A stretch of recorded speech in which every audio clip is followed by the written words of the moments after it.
السلام علیکم، میں ہوں تہمین عاشق۔ لاہور میں ایک بڑا ہولناک قتل ہوا ہے۔ یہ واردات فلمی سٹائل کی ہے۔ بیوی اپنے شوہر کے ساتھ لڑ کر میکے بیٹھی ہوئی ہے۔ شوہر محبت میں نڈھال ہے۔ شوہر نے بہت کوشش کی منانے کی، بار بار منایا مگر بیوی نہ مانی۔ اسی دوران ایک عزیز آتا ہے اور شوہر کو یہ بتاتا ہے کہ میرے پاس ایک پلان ہے، تم میری بات مانو تو تمہاری بیوی واپس آ جائے گی۔ شوہر کہتا ہے کیا پلان ہے؟ عزیز کہتا ہے یہ گولی ہے میرے پاس، یہ بے ہوشی کی گولی ہے، تم اس کو کھاؤ، اس کو کھا کے تم بے ہوش ہو جاؤ گے۔ میں افواہ پھیلا دوں گا کہ شوہر جو ہے اس نے اپنی بیوی کی محبت میں زہر کھا لیا ہے اور اس کو ہاسپٹل لے گئے۔ جب یہ ساری کی ساری بات پہنچے گی تمہاری بیوی تک تو وہ بھاگی تمہارے پیچھے ہسپتال آئے گی، مجھ سے لکھوا لو، اور اس کو یہ بھی پتہ چل جائے گا کہ تم اس سے کتنی محبت کرتے ہو۔ دل بھی موم ہو جائے گا، بیوی بھی آ جائے گی، معاملہ حل ہو جائے۔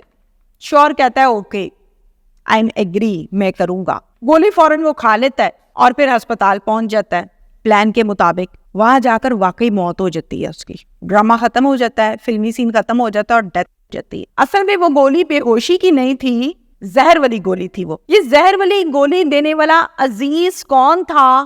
اس مرڈر میں مفاد کیا تھا؟ اس حوالے سے ایک ویڈیو اور آڈیو بیان جاری کیا جاتا ہے جو میں آگے چل کر اسی ویلاگ میں آپ کو سناؤں گی، دکھاؤں گی، تاکہ آپ کو پتا چلے کہ مرنے والا کیا کہہ رہا ہے۔ ڈیٹیلز کچھ ایسی ہیں کہ یہ لاہور کا وقوع ہے۔ لاہور میں ایک بڑا مشہور علاقہ ہے جسے کہا جاتا ہے بادامی باغ۔ بادامی باغ میں رہتی ہے ایک فیملی۔ اس فیملی میں والد صاحب کا نام حنیف ہے، والدہ کا نام ربینہ ہے، ان کا ایک بیٹا ہے جس کا نام عبدالرؤف ہے، ایک بیٹی ہے جس کا نام فرزانہ ہے۔ فرزانہ بڑی ہے، عبدالرؤف چھوٹا ہے۔ یہ دو ہی بہن بھائی ہیں۔ بیٹی شادی شدہ ہے، بال بچے دار ہے، اپنے گھر میں آباد ہے، اللہ آباد رکھے۔ ان کے جو والد صاحب ہیں ان کا انتقال ہو گیا، فوت ہو گئے۔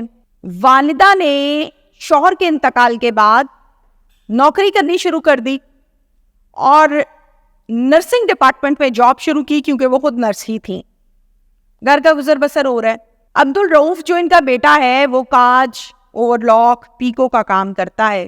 یہ جو میں آپ کو سب کچھ سنا رہی ہوں اس کی جو ڈیٹس ہیں وہ فیبروری کی ہیں، یعنی اب سے ہم کہہ لیں کوئی 8 ماہ پہلے عبدالرؤف کی شادی ہو جاتی ہے ایک رانی نامی لڑکی کے ساتھ۔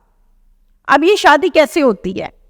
یہ شادی ایک رشتے کرانے والی خاتون رشتہ دکھاتی ہے، والدہ کو رشتہ پسند آتا ہے، لڑکے والے لڑکی والوں کے گھر جاتے ہیں، بات پکی کرتے ہیں، نکاح کی ڈیٹ فکس کرتے ہیں، شادی ہو گئی، لڑکی رخصت ہو کے عبدالرؤف کے گھر بادامی باغ میں آ گئی۔ آپ کو پتہ ہے کہ اکثر گھروں میں ہم دیکھتے ہیں کہ ساس اور بہو کا جھگڑا رہتا ہے، بہت زیادہ جھگڑا ہوتا ہے، کہیں تھوڑا ہے کہیں زیادہ ہے، کہیں بھی جھگڑا ہوتا ہے، صلح ہو جاتی ہے، یہ سلسلہ چلتا ہی رہتا ہے۔ اس گھر میں بھی ساس بہو کا جھگڑا رہتا تھا۔ ان کے گھر میں جھگڑے کی جو وجہ تھی وہ یہ تھا کہ رانی جو ہے وہ موبائل فون کا استعمال بہت زیادہ کرتی ہے۔ آدھی رات ہے، دن ہے، صبح ہے، دوپہر ہے، موبائل کالز۔ ماں کو یہ بات بری لگتی تھی اور لگنی بھی چاہیے کہ جھگڑا شروع ہوا ہے شادی کے 1 سے 1.5 ماہ کے بعد اور لگاتار جھگڑا چل رہا ہے۔ شادی کو گزرے 6 ماہ۔ 6 ماہ تک دونوں کی ہیزیٹیشنز، جھجک اتر چکی ہے اور منہ پہ کھڑے ہو کے لڑائی جھگڑے ہو رہے ہیں، یعنی ساس اور بہو کی۔ بہت زیادہ جھگڑا بڑھ گیا ہے۔ رانی اپنے شوہر کو کہتی ہے رات کو جب وہ گھر آتا ہے، تم مجھے طلاق دو، میں نے تمہارے ساتھ رہنا ہی نہیں ہے، تمہاری ماں مجھے جینے نہیں دیتی۔ وہ کہتا ہے کیسی باتیں کر رہی ہوں، ابھی تو ہماری شادی کو 6 ماہ ہوئے ہیں۔ کہتی تھی 6 ہوئے یا 8 ہوئے ہیں، میں نے نہیں رہنا اس گھر میں تنگ پڑ گئی ہوں، تم صبح چلے جاتے ہو، میں سارا دن پیچھے ذلیل ہوتی ہوں، یا مجھے علیحدہ گھر لے دو۔ پہلے تو بہت منع کرتا ہے، روز ایک ہی بات پر جب بحث ہوتی ہے تو آخر کار شوہر مان جاتا ہے اور کہتا ہے کہ ٹھیک ہے میں تمہیں کرائے کا گھر لے دیتا ہوں، اور پھر وہ ڈھونڈ ڈھانڈ کے لے بھی دیتا ہے۔ رانی اور عبدالرؤف اپنے اس کرائے کے گھر میں رہنے لگ جاتے۔ ماں رہتی ہے اسی گھر میں جو اس کے شوہر کا گھر ہے، لیکن ماں رہ گئی اکیلی، بیٹی جا چکی، بیٹا ادھر چلا گیا، ماں اکیلی۔ شفٹ ہونے کے بعد ظاہر ہے اس کا تو بیٹا ہے، جھگڑا تو ساس بہو کا چل رہا ہے۔ اب جب عبدالرؤف جو ہے وہ اپنی ماں کو فون بھی کرتا ہے، وہ اپنی ماں سے جب صبح جاتا ہے جاتے ہوئے ملتا ہے، واپسی پہ ملتا ہے، جب ٹائم ملتا ہے چلا جاتا ہے، لیکن جا کے کہتا ہے امی میں سوکھا نہیں، میرے گھر میں بہت جھگڑا ہوتا ہے، امی میں تو یہ سوچتا تھا کہ علیحدہ ہو گیا ہوں تو سوکھا ہو جاؤں گا، لیکن میں سوکھا نہیں ہوا، میں بڑا پریشان ہوں۔ دونوں ماں بیٹا دکھ سکھ شیئر کر رہے ہیں، بات چیت کر رہے ہیں، مگر اس بات چیت کا حل کوئی نہیں ہے۔ ہمیشہ دکھ سکھ شیئر تو ہوتا ہے لیکن اس کا سلوشن کوئی نہیں نکلتا۔ ایک رات گھر پر شدید لڑائی ہوئی عبدالرؤف اور رانی کی کہ تم موبائل کی جان چھوڑو گی یا نہیں چھوڑو گی، جس پر رانی نے کہا کہ نہیں چھوڑوں گی، تمہیں کوئی مسئلہ ہے میں اپنے فیملی سے بات کرتی ہوں۔ جھگڑا طول پکڑتا گیا۔ 12 سپٹمبر کا یہ وقوع ہے جب یہ معاملہ پیش آیا۔ سالی کا شوہر جس کا نام عرفان ہے وہ گھر آتا ہے اور آ کے وہ بات کرتا ہے عبدالرؤف سے کہ یار تیری بیوی بھی چلے گئی ہے، تو پریشان بھی رہتا ہے، یار کوئی حل نکالنا چاہیے۔ وہ کہتا ہے کہ میں تو بہت دفعہ رانی کو منانے گیا ہوں، وہ مانتی ہی نہیں ہے، ہر دفعہ مجھے جواب دے دیتی ہے، میں واپس آ جاتا ہوں، ناراض ہو کے چلے گئی ہے۔ عرفان کہتا ہے یار چھوڑ سارے کام، میرے پاس ایک ترکیب ہے، میں وہ ترکیب لڑاتا ہوں، لیکن تو نے میری بات پہ پورا اترنا ہے، مجھے دکھ ہے تیرے گھر کا، لیکن جب تو میری بات مانے گا نا تو انشاءاللہ تعالی رانی واپس آ جائے گی، تیرا گھر بس جائے گا۔ ابھی بچہ شچہ بھی نہیں ہے، شادی کے سٹارٹنگ منتھس چل رہے ہیں۔ وہ کہتا ہے یار مجھے منصوبہ بتا، تیرا منصوبہ کیا ہے؟ عرفان پلان بتانے لگتا ہے۔ پلان کچھ اس طرح سے ہے کہ وہ کہتا ہے یار میرے پاس نا ایک گولی ہے، وہ گولی کھانے سے انسان بے ہوش ہو جاتا ہے، تو وہ گولی تو کھا اور کچھ نہیں ہوتا، وہ گولی کھا، قدرتی طور پہ تو بے ہوش ہو جائے گا، جب تو بے ہوش ہو کے گرے گا میں رولا ڈال دوں گا، پورے خاندان میں افواہ پھیلا دوں گا کہ عبدالرؤف نے زہر والی گولی کھا لی ہے، اس کو ہسپتال لے گئے ہیں۔ وجہ یہ ہے کہ رانی واپس نہیں آتی تھی اور رانی کی محبت میں وہ پاگل تھا، اس وجہ سے۔ اور تو ہسپتال پہنچے گا، جب تو ہسپتال پہنچے گا ظاہر ہے رانی بھاگی بھاگی آئے گی تیرے پیچھے، تم لوگوں کی صلح ہو جائے گی، رانی کو یقین آ جائے گا کہ میرا شوہر میرے سے بہت محبت کرتا ہے۔ وہ کہتا ہے یار یہ تو بہت اچھی پلاننگ ہے تیری، میں کھا لوں گا گولی۔ کدھر ہے گولی؟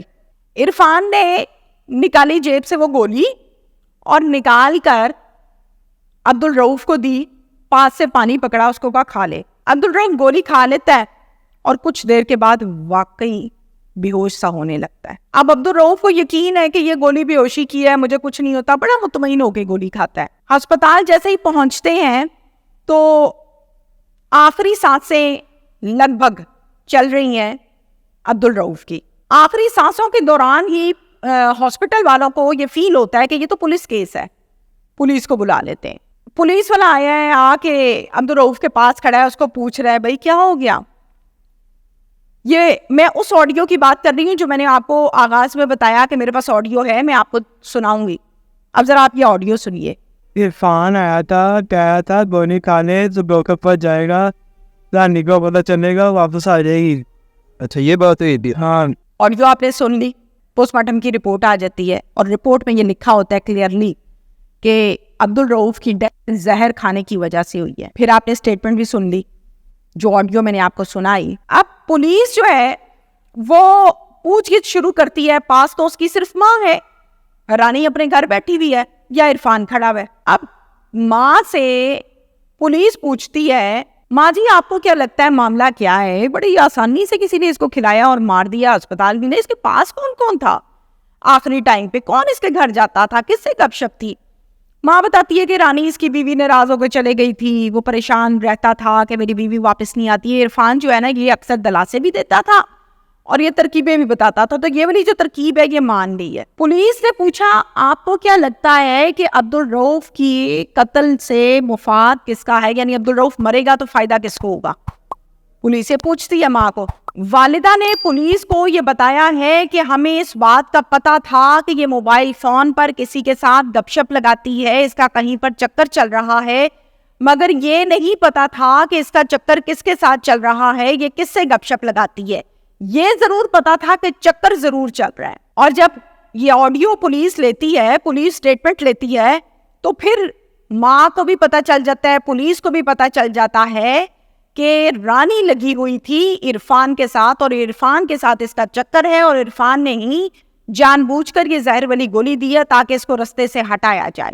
پولیس اسٹیشن بادامی باغ میں ایف آئی آر کا ہوا اندراج اور تفتیش کا ہوا آغاز۔ اس ایف آئی آر میں نامزد ملزمہ رانی، اس ایف آئی آر میں نامزد ملزم عرفان جو کہ سالی کا شوہر ہے، اور تیسرا جو نامزد ملزم ہے وہ ہے سالہ. یہ ہے. اور ملزمان جو ہیں، مدعی جو ہے وہ اس میں والدہ روبینہ بنی ہے جن کا بیٹا اس دنیا سے گیا. میں یہ کہوں گی جن کے بیٹے کو ان کی بہو کھا گئی، میں یہ کہوں گی ڈائن کھا گئی. اس کیس کو 1.5 ماہ کا وقت گزر چکا ہے، ملزم گرفتار نہیں ہوئے. پولیس کہتی ہے تفتیش جاری ہے، تفتیش جاری ہے، تفتیش جاری ہے. تو یہ تفتیش آپ کی کب تک جاری رہنی ہے اس کے متعلق بھی پولیس نے ابھی تک کچھ نہیں بتایا. اللہ کرے کہ تفتیش ختم ہو جائے اور ہم خبر بریک کریں کہ ملزمان پکڑے گئے ہیں، اللہ کرے.